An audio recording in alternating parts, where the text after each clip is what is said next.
마태복음 2장 1절에서 12절까지 말씀입니다.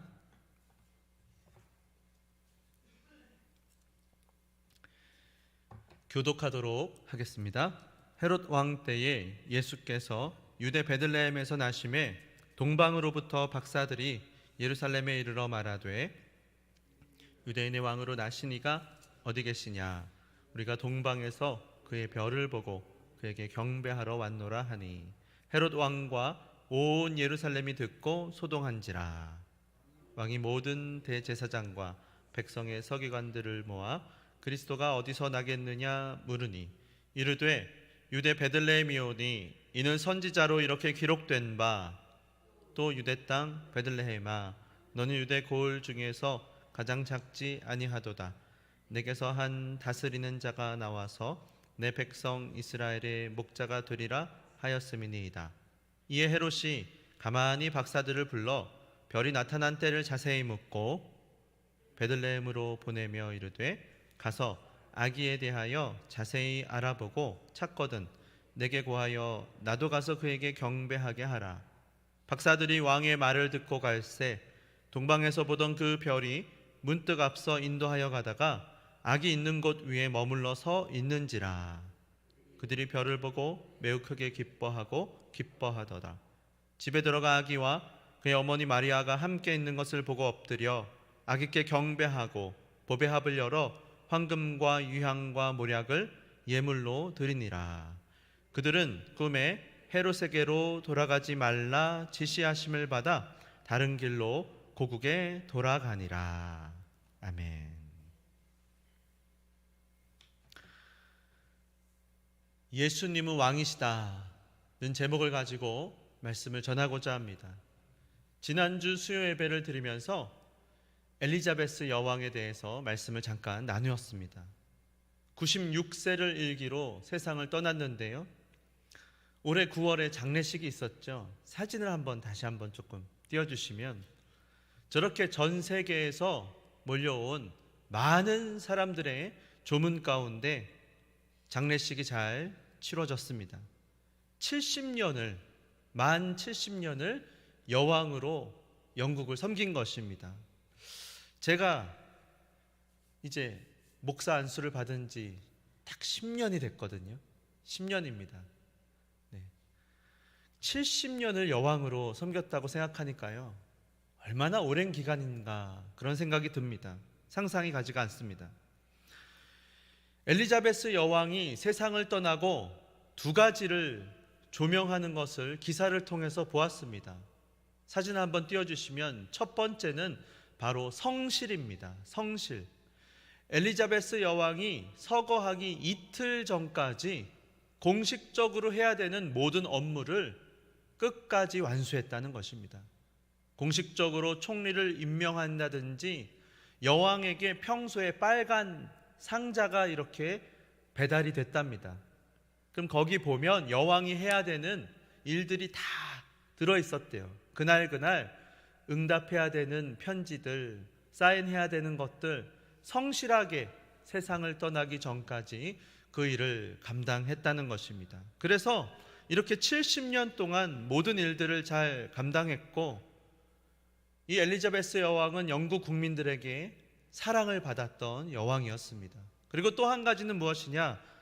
바로 신앙입니다. 사진을 한번 보시면 엘리자베스 여왕이 있을 때에 그는 그의 일을 그냥 하지 않았고 믿음으로 감당했다는 것입니다.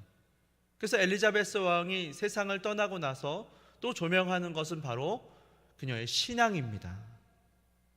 그녀가 해야 됐던 모든 일들을 자신의 힘만으로 감당하지 않았고 주님을 위해서, 예수님을 사랑하는 마음으로 감당했었다는 이야기들이 들리고 있는 것입니다. 그래서 우리가 이 땅의 왕으로 오신 예수님에 대한 말씀을 전하고자 할 때에 이 엘리자베스 여왕이 우리에게 참 좋은 예가 된다고 하는 생각이 듭니다. 근데 물론 엘리자베스 여왕도 사람이기 때문에 좋은 것만 모든 일이 다 좋은 일만 있는 것은 아니겠죠. 들르는 이야기에 의하면 가정의 문제도 조금 있었다 그러고요. 그 다이애나 왕비, 공주인가요? 왕비. 문제도 있었고 또 부모님과의 갈등도 있었다는 것이죠.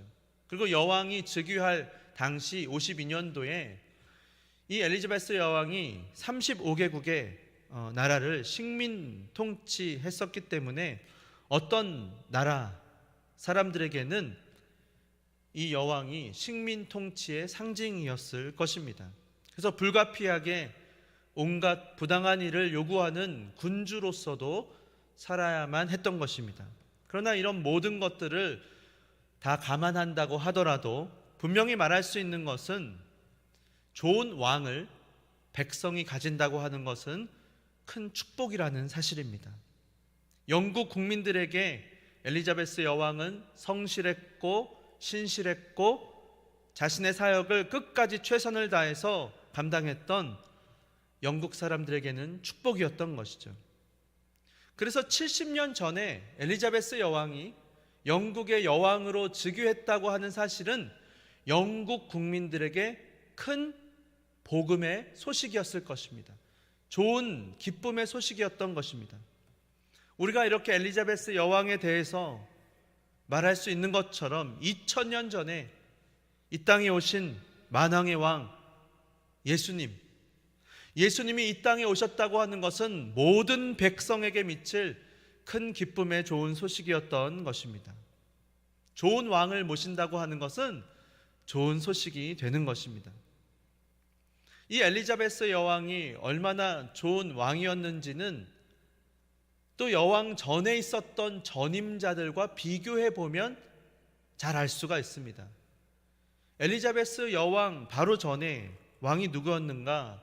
아버지 조지 6세였습니다. 근데 그 바로 전에 큰아버지 에드워즈 8세가 왕이었다고 합니다. 사진을 한번 보시면 이렇게 생겼습니다. 지금 결혼식인데요. 에드워드 8세입니다. 왕이었습니다. 근데 여자 관계가 복잡했대요. 결국에는 지금 보시는 저 여인인데요.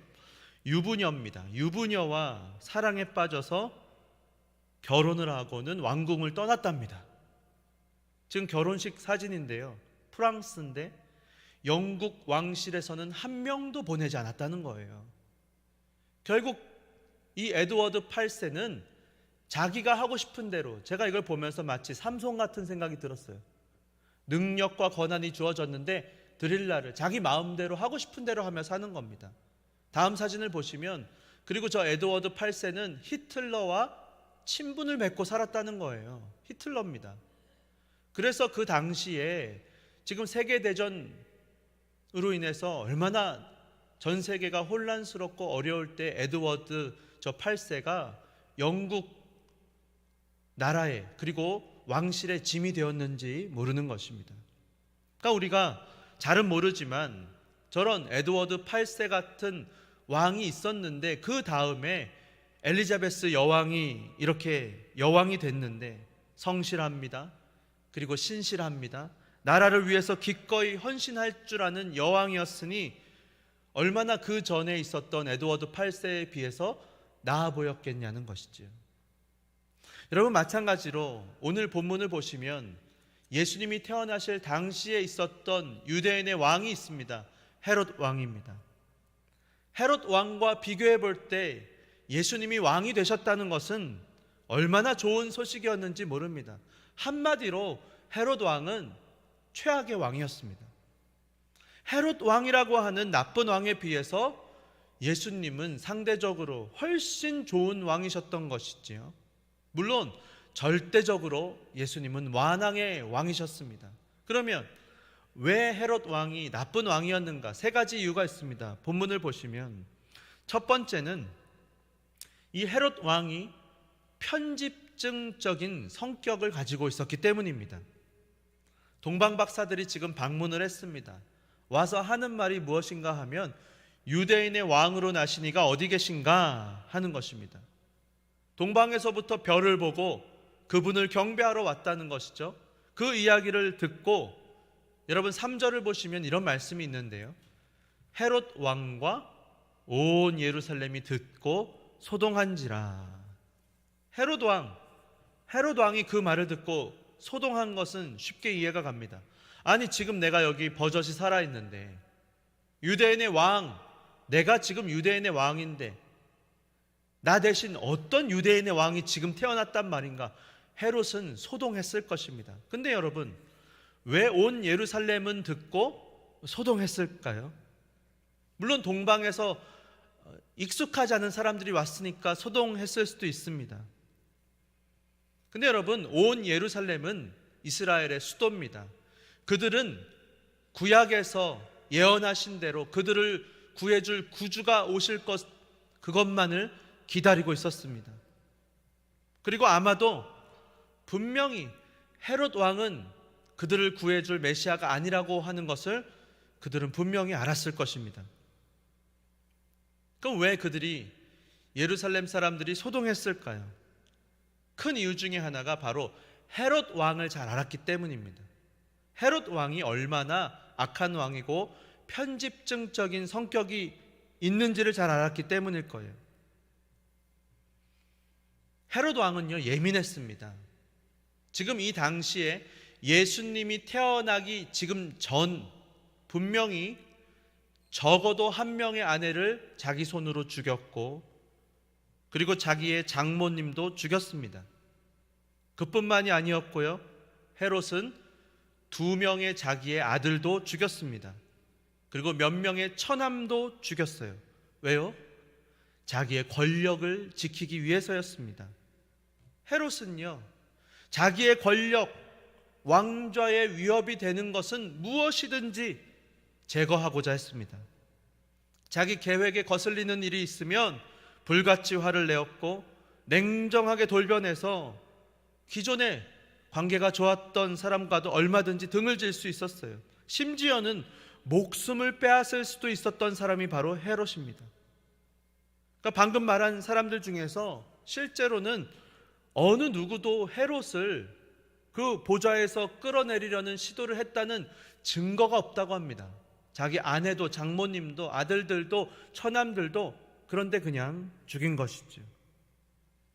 자기 가족, 가까이에 있던 사람들 누구든지 의심했고 그들의 생명을 빼앗기까지 했던 것입니다. 그래서 온 예루살렘이 듣고 소동했다는 것은 동방에서 박사들이 왔을 때에 헤롯을 잘 알았기 때문에 무슨 일이 일어날 수도 있다, 이런 생각을 그들이 가졌던 것입니다. 헤롯은요, 다른 무엇보다도 권력을 지키는 데 있어서만큼은 누구보다도 필사적이었다고 할 수 있습니다. 어떤 비용을 지불하고서라도 자기 보좌를 지키려는 왕이었던 것입니다. 그리고 두 번째로, 헤롯이 왜 나쁜 왕이었는가라고 할 때 그는 상황을 편집하고 조작하는 왕이었기 때문입니다. 7절을 보시면요, 헤롯이요, 마치 자기가 경배를 드리려는 사람처럼 보입니다. 헤롯이 가만히 박사들을 불러 별이 나타난 때를 자세히 묻고, 8절에 베들레헴으로 보내며 이르되 가서 아기에 대하여 자세히 알아보고 찾거든 나에게 고하여 나도 가서 그에게 경배하게 하라, 이렇게 말합니다. 근데 어떻습니까? 우리가 잘 아는 것처럼 헤롯은 경배를 드리고자 하는 마음이 없었습니다. 오히려 그 아기 예수를 찾으면 죽이려는 마음이 있었던 것입니다. 근데 우리는 헤롯이 동방에서 온 이 박사들을 속이고 어떻게 해서든지 자기 뜻에 맞게 사람들을 조종하려고 하는 것을 보게 됩니다. 어디를 갈 건지 말해달라고 하고, 나는 거기 가서 죽이려고 한다, 이렇게 말하지 않아요. 경배하려고 한다, 이렇게 말합니다. 목적을 위해서라면 얼마든지 사람들을 사용하고자 하는 것이지요. 그래서 헤롯은요, 이 동방박사를 생각하지 않았어요. 동방박사들의 인생, 그들이 얼마나 멀리서 왔고 어떻게 아기 예수님께 경배를 올려드리며 지금 영광의 순간을 보내는지 전혀 관심이 없습니다. 그냥 이 사람들이 자기의 뜻, 자기의 계획과 목적에 어떻게 하면 협조할 수 있는지, 활용할 수 있는지 이용하고자 했던 것입니다. 이것이 바로 헤롯이었습니다. 그리고 세 번째로, 헤롯은 왜 나쁜 왕이었는가? 마태복음 2장 후반절에 보면 나오는데요. 그는 복수심에 불타는 살인자였기 때문입니다. 16절 보시면 잘 아는 것처럼 헤롯이 박사들에게 속은 줄 알고 심히 노하여 사람을 보내어 베들레헴과 그 모든 지경 안에 있는 사내 아이를 박사들에게 자세히 알아본 그때를 기준하여 2살부터 그 아래로 다 죽였다. 분노했습니다. 동방 박사들이 자기의 말을 거스른 것을 알고, 동방 박사들은 하나님이 천사를 보내서 경고하셨거든요. 헤롯이 아기를 죽일 것이다. 헤롯에게로 가지 말고 다른 길로 가라고 주님의 음성을 듣고는 순종하고는 돌아갔습니다. 그러니까 분노한 헤롯은 지금 2살 아래로 다 죽입니다. 헤롯이 누굽니까? 왕 아닙니까? 지금 죽인 이 백성들, 베들레헴 근방에 살던 2살 아래 이 아이들도 헤롯의 백성들입니다. 어쩌면 이 갓난 아기들은 왕이었던 헤롯이 가장 먼저 앞장서서 보호하고 지키고 돌봐야 되는 갓난 아기들이었지 않습니까? 힘이 없어요. 도움이 필요합니다. 99% 아기들은 이 아기 예수님이 아닐 거지 않습니까? 그러나 그 1%의 위협이라도 용납하지 않고 99%의 무고한 아기들을 죽이는 것을 보십시오. 이것이 바로 헤롯이었습니다. 그는 잔인했어요. 그러니까 우리가 이 세 가지 특징을 생각해 볼 때 헤롯은 누구였는가? 한마디로 헤롯은 힘을 사랑했던 사랑입니다. 헤롯은 힘을 가지기를 원했어요. 자기 계획을 위해서 그 힘을 사용하기를 원했습니다. 권력, 힘이야말로 자기의 우상이었고 그 힘의 모든 초점을 맞추고 그는 살았던 것입니다. 근데 이것에 비해서 예수님 한번 보십시오. 예수님은 누구십니까? 예수님이야말로 만왕의 왕, 만유의 주가 되시지 않습니까? 근데 예수님은 아기 예수님으로 태어나십니다. 헤롯은요, 편집증적인 사람이었지만 이 예수님은, 아기 예수님으로 이 땅에 오신 예수님은 믿음의 사람으로 이 땅에 오셨습니다. 신실한 모습으로 오셨어요.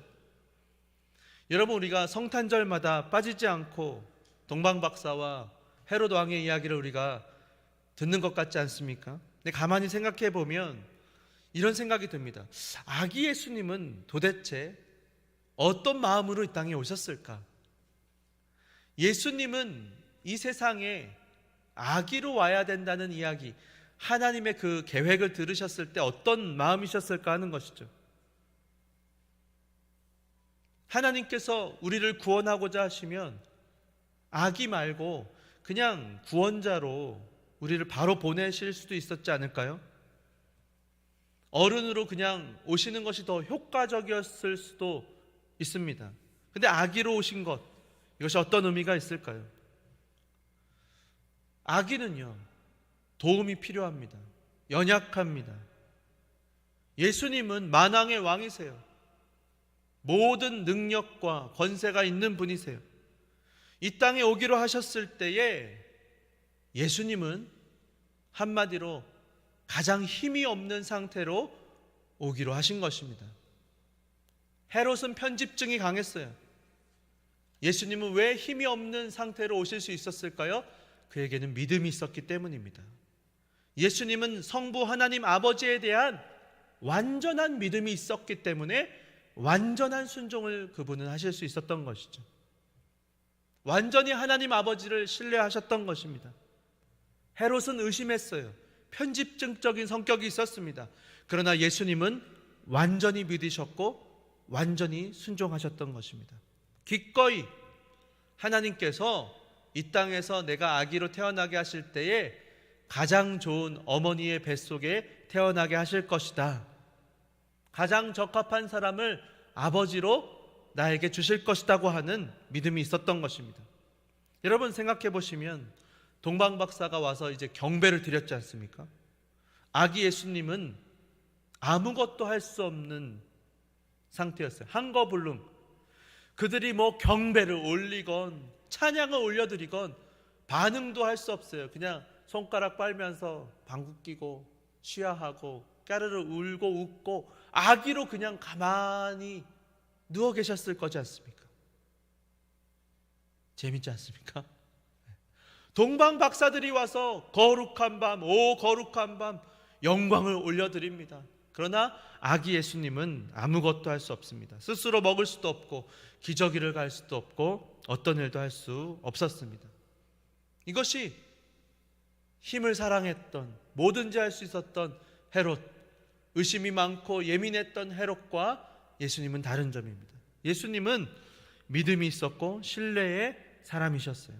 자기 자신이 누구인지를 분명히 아셨고 하나님께서 자기에게 사명을 가지고 이 땅에 모든 것을 감당하게 하셨다는 것을 그는 아셨고 감당하셨던 것입니다.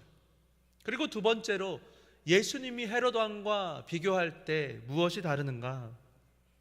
헤롯은 속이는 자요, 그리고 편집하고 상황을 조종하는 자였지만 예수님은 목자로 이 땅에 오셨습니다.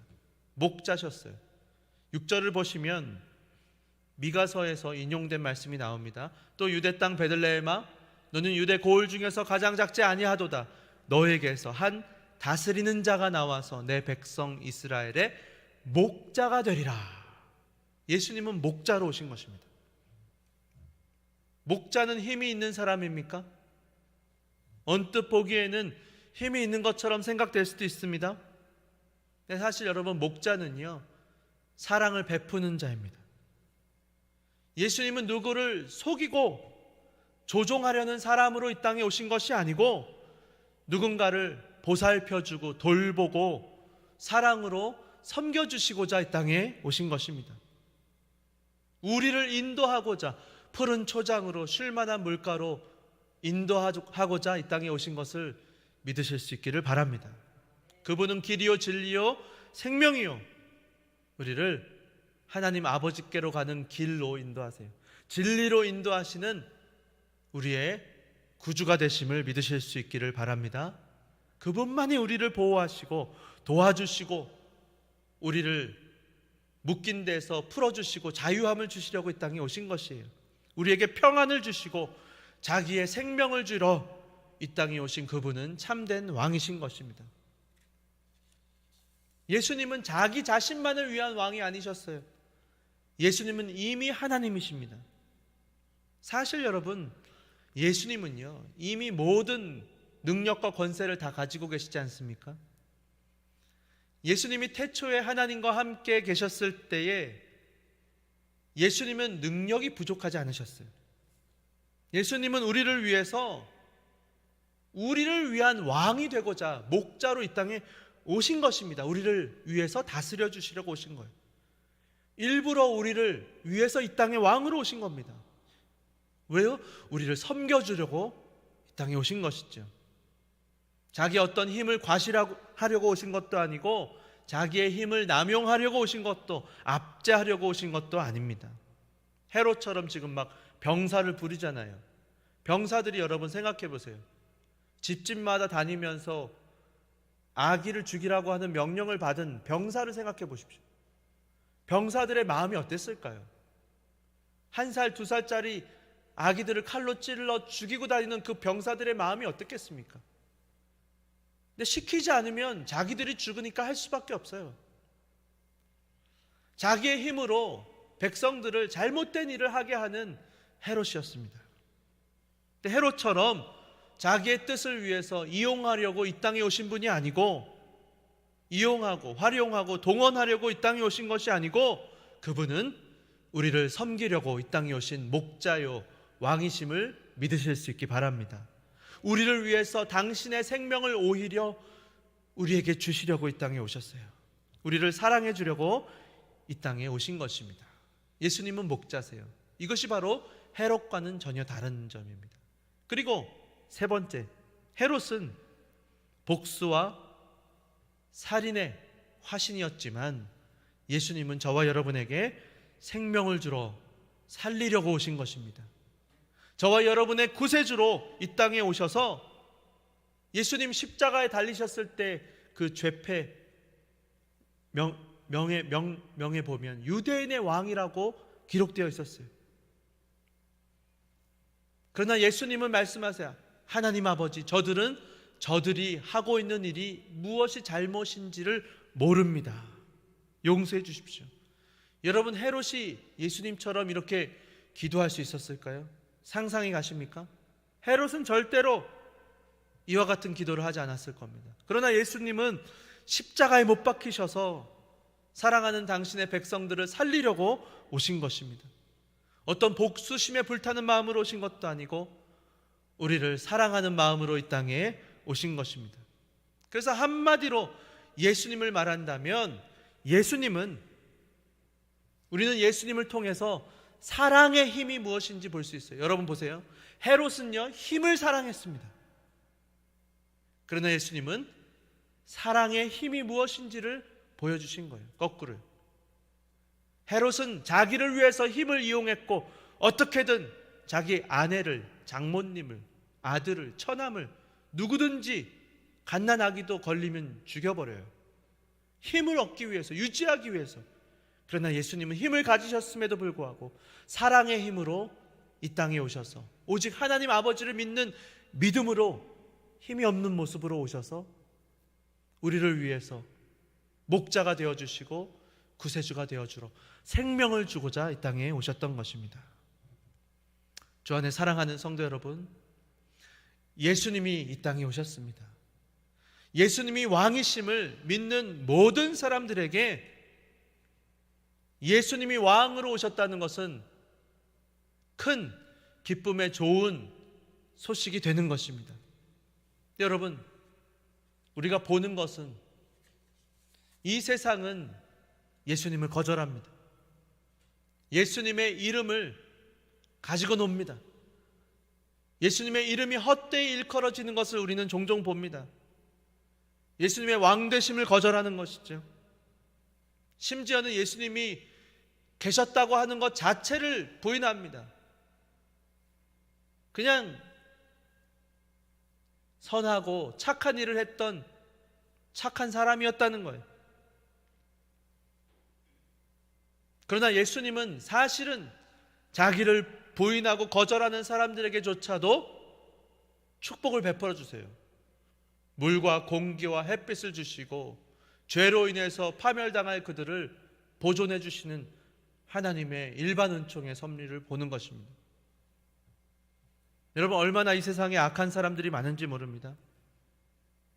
그러나 주님은 그들조차도 축복해 주고 계세요. 그뿐만 아니라 여러분, 예수님을 왕으로 인정한 저와 여러분에게는 주님이 얼마나 큰 축복을 주시겠습니까? 회개만 하면 영생을 얻고 죄사함을 받고 영원히 하나님과 함께 살아가는 것입니다. 예수 믿지 않는 자들에게 주시는 축복이 이와 같습니다. 하물며 여러분, 예수를 믿고 하나님의 자녀로, 하나님을 나의 왕으로 믿고 섬기는 하나님의 백성들에게는 얼마나 큰 축복을 주님이 주시는지 모릅니다. 바라기는 2022년 왕으로 이 땅에 오신 예수님 성탄절을 맞이하시면서 진정 예수님을 저와 여러분의 인생의 왕으로 모셔드릴 수 있기를 주 예수님의 이름으로 간절히 축원합니다. 여러분, 마음이 가난한 자들에게 복음의 역사는 나타나는 겁니다. 여러분, 얼마나, 사실 오늘 이렇게 눈도 오니까 날씨가 춥고 그렇지 않습니까? 눈이 오면요, 바닥에 떨어진 눈은 새하얗고 이쁘지만 조금만 지나면 눈이 질퍽거리고 불편하고 막 때가 묻고 흙이 묻고 막 그러지 않습니까? 오늘 이렇게 아침에 또 우리 집사님도 오셔서 같이 눈도 치워주시고 하는데 아이고 얼마나 감사하고 또 기쁜지. 저도 아침에 같이 교육자들 한번 이렇게 치웠는데요, 그새 바로 쌓이더라고요. 근데 여러분, 그 아무리 하얀 눈이 내려도, 아무리 하나님이 은혜를 내려주셔도, 일반 은총을 내려주셔도 그렇게 금세 더러워지고 질척거리는 것이 저와 여러분의 인생 아닙니까? 그래서 우리의 마음은 가난한 것입니다. 가난해야 되는 것입니다. 주여, 비천하고 깨어지고 좌절하고 실패하고 낙심한 내 영혼에 찾아오신 주님 감사합니다. 여러분, 처음에는 우리가 직장을 얻고 직장 생활하고 결혼을 하고 결혼 생활하고 자녀를 낳고 아이를 키우고 잘할 것만 같아요. 저도 그랬거든요.